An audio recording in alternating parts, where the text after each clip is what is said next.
Welcome to FacilitiesU, a practical learning space for facilities and operations leaders managing complexity at scale. Today's session, FacilitiesU 201, How to Control Maintenance Costs Across 60-plus Locations. This conversation is intended for listeners who manage facilities or operations across multiple locations and are ready to go deeper on cross-cost control and portfolio-level decision-making.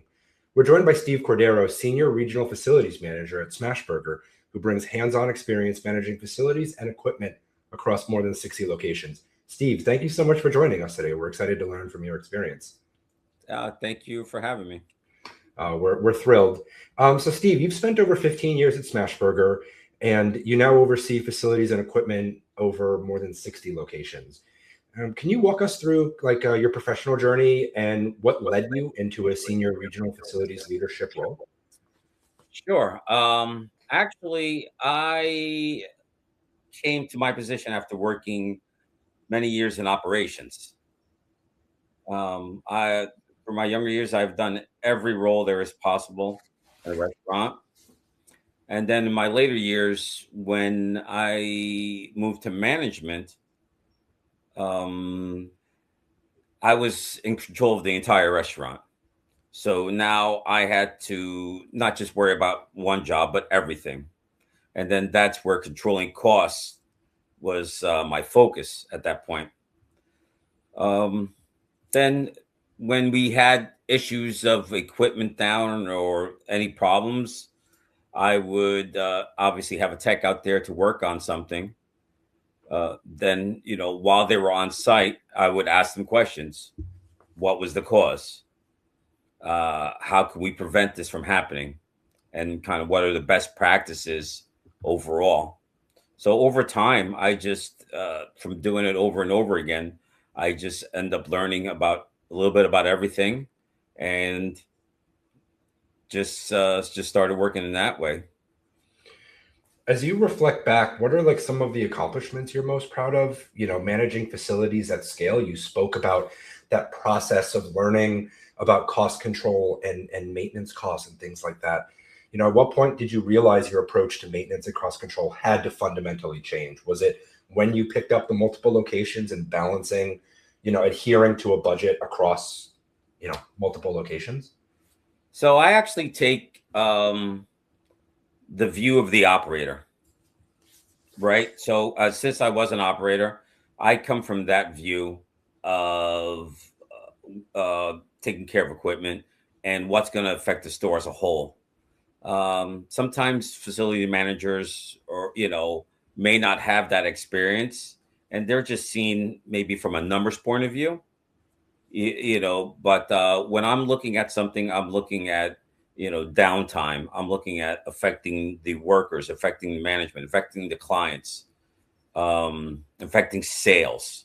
So one instance that kind of pops out is a drain jetting program that I implemented with our restaurants. And it always seemed like your drains backed up at the worst time, over the weekend, after hours. And so the cost and for getting work done at that time was astronomical. We're dealing with overtime rates.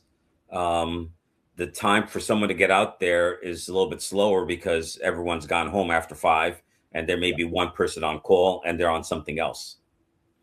So at that time, I really just thought about it. I said, I could plan these out ahead of time, just have, my drains jetted on a PM program, and if it's worst case scenario, I could still kind of work through the problems, but the cost of having that work done at a scheduled time was about a third, and it didn't inconvenience the restaurant at all.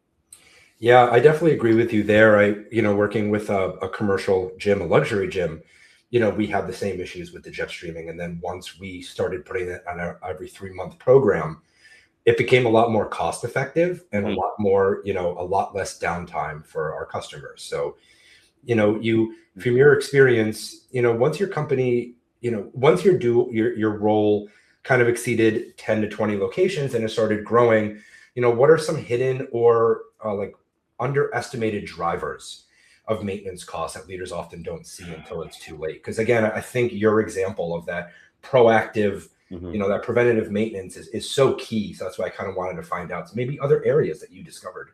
I do think that being ahead of the problem is always always helpful. The Once you get to a certain amount of stores, um, your focus gets pulled in a lot more different locations, and you may be more concerned of putting out fires, and then kind of missing the general upkeep of the restaurants over time. Because that gets ignored because you're busy with a fryer, an oven, a grill, the backup, a walk-in, or anything like that. So those are your main your main concerns. But there's a lot of little things that kind of get dropped once you have a lot of locations, and they start building up, and then they become again. So I see it from the operator side is like those kind of things start taking away from the experience of the client, excuse me, of a customer coming in. And, you know, so I believe it's just a lot of little things that get missed once you start taking on a lot more locations. You can't just focus on all the big stuff. You kind of have to have a plan to keep on, keeping the stores looking a certain way and operating in a certain way. Have you found that as you've implemented these PM systems, right, these preventative maintenance system, and it seems like you're very cognizant of not only your staff but also your customers, right? In our business, it's obviously customer first. How did you kind of put these preventative maintenance systems together, and how come some organizations are not as proactive as you are instead of reactive in the facilities world? Well, I've seen where a lot of places where they are just going to do PM programs on their main equipment, their HVAC, their refrigeration, their mandated stuff, their hood cleaning, and Yeah. their fire prevention, right? Um, and even when you're introducing a PM program, you're telling them this is going to cost you this much a year. And they see that number at first and they're like, oh, do we need to spend that? But after the year is over, and then you kind of look at how much money we just as perfect example is drain jetting, right? Just to implement that over all our locations, we are saying this is we're going to add this to your stores right now, Yeah. right? And a lot of times they're like, wow, we're adding tens of thousands of dollars right off the top, but the savings over the year that we didn't have just pay someone like so if I was going to pay someone to go out there and jet, it may be $2,000, Yeah. right, on a Saturday night, where I may just schedule it at 500 or 600 at a certain time. So the problem is that they start looking at numbers. If you give them a number, they start looking at like, wow, that's something that we don't have to do. The other stuff they understand, right? A walk-in, your air conditioner, those are big ticket items. Yeah. So I think they focus too much on the big stuff, Yeah. not understand that there's a lot of little things that and it's not really that expensive, but it'll help get some time out of it. Like a tankless water heater, just getting that descaled once a year will double the life of that. Yeah, you make a great point though, where it's like it can be a little hard on the front end to kind of justify those expenses, but then year after year, as a facilities manager begins to adhere to their budget a little bit more, and all of a sudden you realize that yes, your front end kind of projections are a little bit higher because of preventative maintenance, but then you're adhering closer to your budgets at the end of the year. Again, I think that's what I'm getting in terms of how your system helps you over time and helps you kind of be more financially responsible, right? Because if you're again with proactivity comes that ability to kind of forecast a little bit better. That is for sure. That is at the end of the year, I was able to show, I mean, a savings of tens of thousands of dollars at the end. Yeah. Because at first it was a little difficult for me to get this program through, because again, we're looking at uh, dollar signs right from the beginning, and once I was okay to implement it in a certain, just in one region, I was able to show a huge savings over that year, and then it was implemented throughout the company. It's very impressive, how savvy you've been when it comes to preventative maintenance. But one thing that's maybe out of your control is vendor management. I know I always ran into a few issues with that, especially having multiple locations and having certain vendors in certain areas, locations. How do you prioritize, that relationship with your R&M? Because it can be difficult. Sometimes vendors no show. So, do you have any issues with kind of sourcing new vendors? Do you have ones that you've utilized over time? And do you have any tips for kind of, fostering those relationships with your partners that are going to make you look good, right? Yeah, I honestly, I have a few philosophies of that. All right, so I have really, and I believe vendor relationship is enormous, Yeah, paramount. right? Yeah. And I also let them know that we are dating, we're not married, right? Mm-hmm. So I could leave at any time. Yeah. It's not, I don't have to get a divorce. I could just break up and leave. Yeah. Now, it doesn't mean we won't get back together, Mm-hmm. but you know what? But I will see the other options out there. So they understand right off the bat, this is a relationship and it's a partnership. Yeah. And then another way I look at things when it comes to vendors is, a philosophy I have is I could get something done good, I could get it done fast, or I could get it done cheap, but I could rarely get all three at the same time. Yes.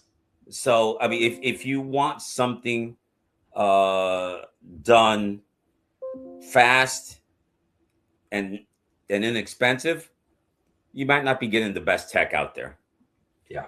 If you want something done good and inexpensive, that tech is not really rushing to get to your job. They're going to do the other stuff first before they get to you. So it's going to take time. So I usually focus on getting things good and fast. Yeah.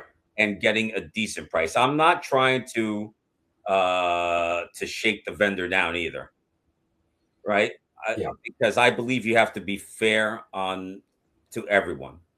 Yeah, and you also have to build that trust, right? Like it's not just, you're right, it does go both ways. And similar to any relationship, they need to trust that you're communicating the proper things and that, everything is great on your side, but then you also have to trust that your vendors are going to come through.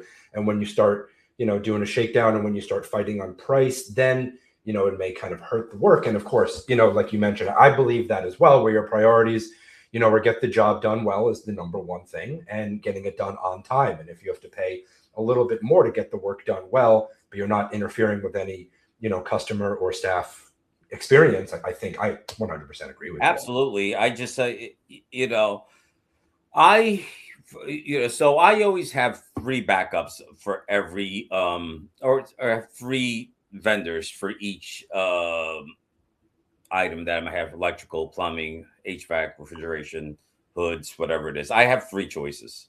Yeah. And each one of those vendors, I know who to call personally if I have a problem. Right.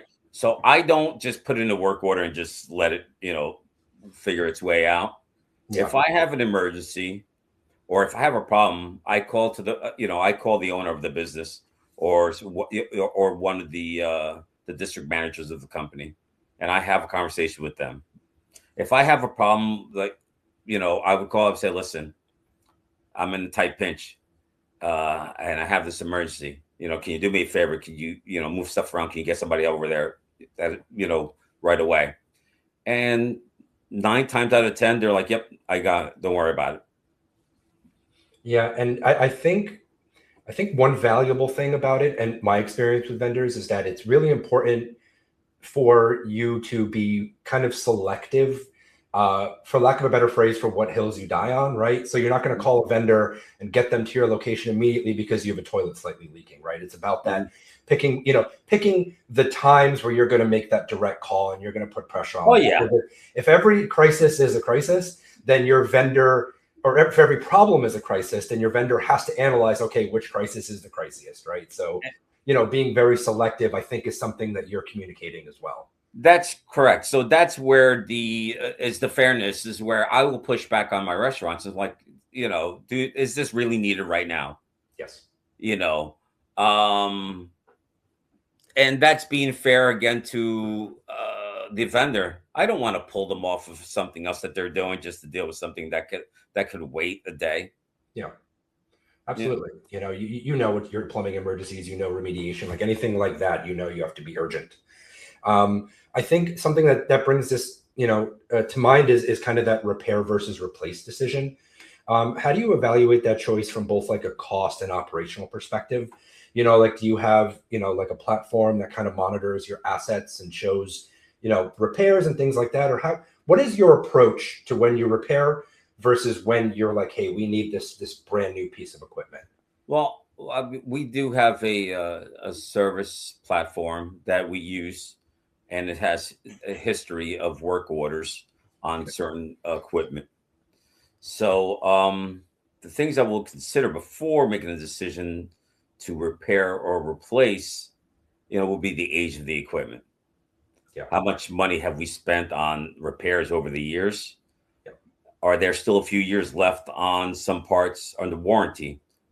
Or is this repair close to the cost of a new unit? Yeah.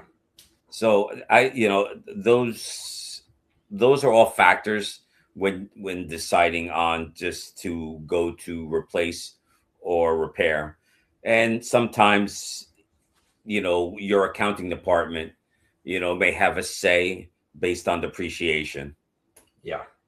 Yeah, I know we have to adhere to, capital budgets and things like that. And, with multiple locations, if you pull from one budget from one, you're kind of, potentially hurting another.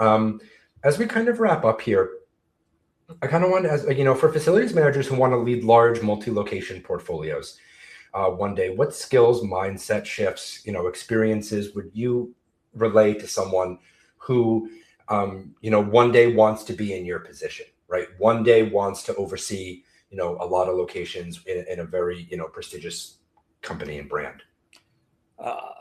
I believe, what I come to learn is that this job is about relationships, right? You build relationships with your managers, your district managers, your vendors. Be willing to take a phone call after hours or weekends. Become an expert on troubleshooting problems, to see if you can solve an issue before dispatching a tech. Yep. And those things are going to make yourself valuable to everyone you work with. Got it.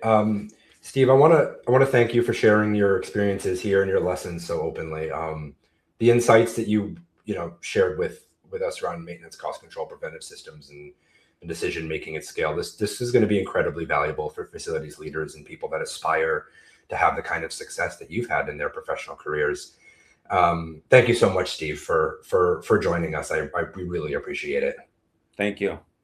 To everyone listening, this was FacilitiesU 201. These are exactly the kinds of operational problems we study deeply with facilities teams operating at scale. If this conversation resonated, know that you're not alone in navigating these challenges, and we look forward to continuing the learning in future FacilitiesU sessions. Thank you for joining us.